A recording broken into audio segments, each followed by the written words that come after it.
টেকসই উন্নয়ন লক্ষ্যমাত্রা অর্জনে সাধারণ জনগণের সক্রিয় অংশগ্রহণ প্রয়োজন, তাই জনগণকে এই লক্ষ্যমাত্রাগুলো সম্পর্কে জানাতে হবে, এমন মন্তব্য করে ব্র্যাকের প্রতিষ্ঠাতা ফজলে হাসান আবেদ বলেন, মাধ্যমিক ও উচ্চ মাধ্যমিকের পাঠ্যসূচিতে এসডিজি কে অন্তর্ভুক্ত করা উচিত।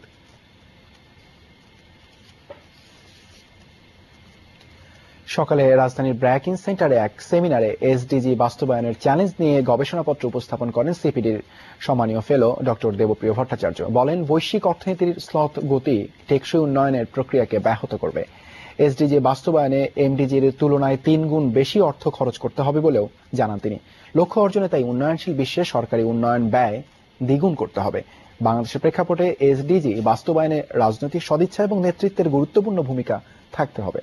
বাস্তবায়ন প্রক্রিয়াকে সফল করতে প্রধানমন্ত্রীর অফিসের নেতৃত্বে আন্তঃমন্ত্রণালয় কমিটি গঠনের পরামর্শ দেন ডক্টর ভট্টাচার্য।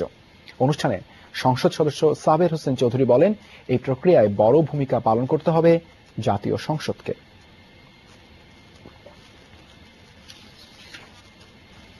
গ্রামীণ ফোনের নানা অনিয়মের প্রতিবাদে জাতীয় প্রেসক্লাবের সামনে মানববন্ধন করেছে